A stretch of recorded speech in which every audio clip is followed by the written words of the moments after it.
mulai besok 20 November sampai 30 November itu penurunan besar-besaran debt collector lapangan sampai ratusan bahkan ribuan.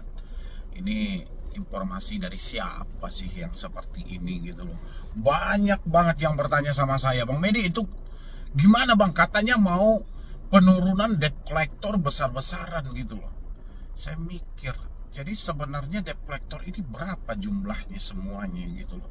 Karena begitu banyak nasabah yang galbay atau tidak mampu bayar, yang baru jatuh tempo menyatakan tidak sanggup, tidak mampu, tapi semuanya mau dikunjungi gitu loh. Dengan kata-kata yang sama, penurunan debt collector lapangan, mendatangkan debt collector ke rumah, core will, apalagi ya, pihak ketiga, pokoknya macam-macam deh, sulit juga untuk diuraikan gitu. Yang jelas kalian itu mendapatkan chat dari pinjol itu semuanya hampir sama.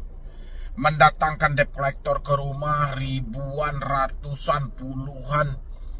Ini kenapa itu dibesar-besarkan semuanya, teman-teman? Pernah sadar nggak sih? Anda yang DM saya, yang selalu mendapatkan ancaman-ancaman yang katanya, ya, dan habis itu katanya pemblokiran satu keluarga. Ya nggak main-main. Ya kan, di samping penurunan debt collector lapangan sampai ratusan bahkan sampai ribuan, pemblokiran satu keluarga. Ucapan DC mau Anda cerna, ucapan penagih hutang mau Anda percayai. Ya, penagih hutang itu tugasnya mengambil uang yang ada padamu. Itu tugasnya, nggak ada lain dari itu. Ya. Terus semua kata-katanya kamu cerna. Mulai dari proses hukum, debt collector yang ngatain. Mulai dari aset mau ditarik, debt collector yang ngatain. Di blacklist satu keluarga, debt collector yang datang. Penurunan sampai ribuan debt collector juga yang mengatakan gitu. Faktanya buat teman-teman semuanya, semua chat yang dikirim, ya, itu hasil dari di copy. Mereka sudah ada deskripsinya. Jadi mereka tinggal salin, kirim, salin dan kirim. Cuman itu, nggak ada yang lain dari itu. Ya, mereka tinggal salin sama teman-teman semuanya, udah dikirim. Makanya hampir samalah apa yang Anda dapatkan itu semuanya hampir sama. Ya, pokoknya dari dulu itu di bawahnya, pokoknya selesaikan sebelum jam 23.00. Ya, saya juga sempat mikir kenapa sampai jam setengah malam gitu loh. Ternyata mereka lembur, karena mereka kalau tidak mencapai target, mereka harus lembur. Ya kan, mereka harus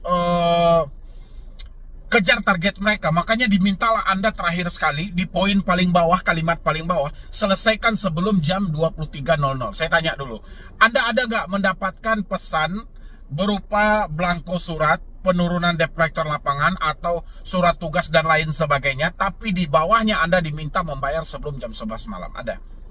Ya, itu menandakan debt collectornya sedang tidak baik-baik saja gitu loh.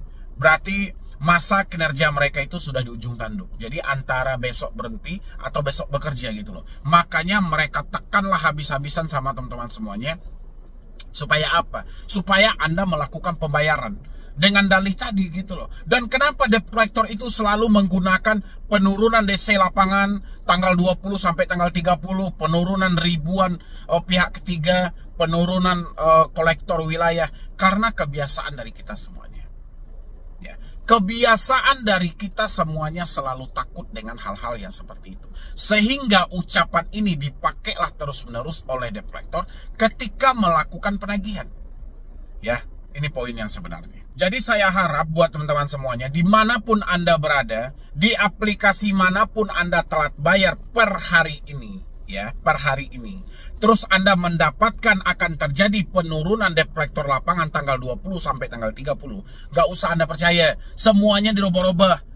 Ya, pokoknya setiap bulan itu ada aja tanggal yang ditulis oleh debt collector. Tanggal sekian sampai tanggal sekian lah, tapi bulannya berganti. Kalau nggak tanggalnya yang berganti, bulannya sama gitu loh. Ya, poinnya semuanya sama kok. Nggak ada yang berbeda. Makanya saya bilangin sama teman-teman semuanya, ini hanya pengelabuan pemikiran saja. Karena kebiasaan dari kita juga. Ini Anda sadari atau tidak? Ini kesalahan Anda juga. Kesalahan Anda ada di mana? Kesalahan Anda terlalu mempercayai. Ya, itu kesalahan Anda dari dulu. Makanya saya bilangin sama teman-teman, kalau kita ingin memutus mata rantai penekanan-penekanan seperti ini, tidak lagi dilakukan atau tidak diulang oleh debt collector, kasih mereka efek jerah. Kan saya bilangin sama teman-teman seperti itu. Ya kan? Jangan Anda langsung membayar, jangan Anda langsung mencari talangan dana, jangan Anda langsung buru-buru jual aset, tidak. Ketika mereka mengucapkan akan menurunkan debt collector lapangan, kapan perlu Anda jawab, kami tunggu di alamat sesuai data yang ada sama Anda. Jawab semua seperti itu. Pasti dia akan lebih ganas lagi itu mencaci maki Anda, karena dia kesal. Kenapa? Karena dia melihat Anda tidak menunjukkan sama sekali rasa takut. Ya, kan selalu saya bahas itu. Ketika Anda menunjukkan rasa takut, ya kan, di saat itulah debt collector merdeka, di saat itulah si pinjol akan sukses. Tapi ketika Anda tidak menunjukkan rasa takut sama sekali, di saat itu debt collector menjadi khawatir, dan itu juga lah yang menjadikan kehancuran bagi pinjaman online. Ya, itu buat teman-teman semuanya. Walaupun Anda bilangin, saya baru bang, saya baru pertama sekali bang, oke, gak ada masalah dengan barunya itu. Tapi apa yang perlu Anda takutkan gitu loh? Bahasa-bahasa FC, bahasa kunjungan ke rumah, bahasa mereka mau datang dengan core wheel, pokoknya macam-macam gitu, terserah gitu deh kan. Yang jelas hari ini duit kita gak ada, kita nggak mampu bayar. Seperti apapun tekanan mereka, jangan sampai mengarah ke gali lubang tutup lubang. Tanyain aja sama diri Anda, ada uang apa tidak? Tidak. Ya kan, kalau misalnya jawaban diri Anda nggak ada uang sama sekali, ya sudah, lawan rasa takut. PR Anda cuma menghadapi rasa takut ini, selamat Anda semuanya dari semua tekanan yang ada gitu loh. Ya itu ya buat teman-teman semuanya. Jadi jangan ada lagi yang kecemasan, yang ketakutan segala macam. Saya miris sebenarnya gitu loh kalau teman-teman seperti ini semuanya membenarkan apa yang diucapkan debt collector. Yang hancur itu diri Anda.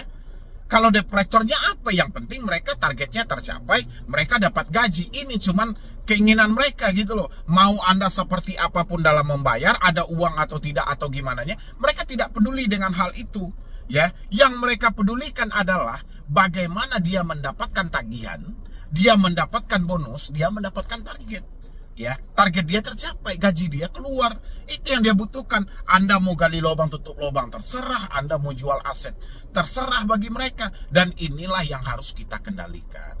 Emosi kita tadi, ketakutan kita tadi, pemikiran kita tadi, ini penting untuk dikendalikan. Untuk apa? Untuk menyelamatkan kita untuk jangka panjang. Ya, kalau pemikiran ini tidak kita kendalikan, kita tidak kontrol pemikiran kita, akhirnya kita loss. Lossnya itu terjadi apa? Ya terjadilah peminjaman yang besar-besaran, gali lubang tutup lubang yang nggak tahu kapan berhentinya, penjualan aset-aset sampai habis sehingga benar-benar miskin gitu loh. Ya, inilah yang harus teman-teman pahami semuanya. Mungkin saya hanya menyampaikan dalam video ini soal praktek, teman-temanlah yang menyampaikan. Karena saya mendapatkan DM yang cukup banyak, ya, pertanyaan tentang penurunan debt collector lapangan dari tanggal 20 sampai tanggal 30. Itu banyak banget ternyata.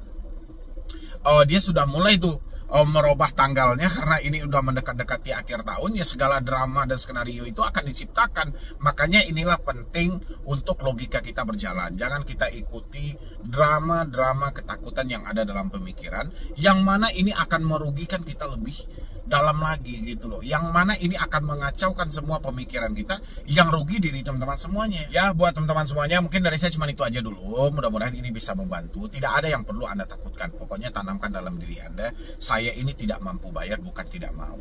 Ya, sejak awal itu Anda menyatakan sama diri Anda bahwasanya ya memang tidak ada uang lagi, kita memang sudah tidak sanggup bayar dan segala macam. Ya sudah, apa yang perlu kita takutkan? Justru ketakutan kita ini merugikan diri kita sendiri. Semakin kita takut, semakin besar tekanan yang akan kita dapatkan, dan makin sukseslah pinjaman online yang ada di Indonesia. Tapi semakin kita berani, semakin kita mempergunakan pemikiran kita, semakin kita melihat kebodohan-kebodohan yang dilakukan oleh pinjaman online, sehingga kita pun aman, kita tetap bekerja, kita tetap beraktivitas. Ya, yang penting teman-teman semuanya itu catat aja, kan ada aturan-aturan yang disampaikan OJK, ini dilarang, ini diperbolehkan, ini tidak diperbolehkan.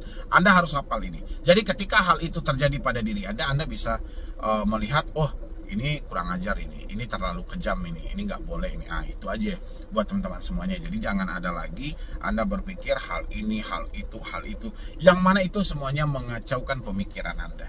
Ya, mungkin dari saya cuma itu aja dulu buat teman-teman semuanya. Terima kasih banyak Anda sudah hadir di sini, dan jangan lupa juga buat teman-teman semuanya bergabung di dalam keluarga besar SHMB. Klik tombol gabung yang ada di bawah nama channel, karena ketika saya live Anda menjadi prioritas utama untuk saya jawab pertanyaannya, dan Anda juga mendapatkan ruangan postingan khusus pelanggan, dan di sana kita bisa bertanya jawab. Anda dengan yang lainnya juga bertanya jawab. Nanti saya pantau juga dan saya ikut juga untuk memberikan pendapat saya ketika Anda mengalami ketakutan, dan area itu tuh hanya diperuntukkan hanya untuk keluarga besar SHMB ya. Jadi sekian dulu dari saya, Medi Broni. Wassalam.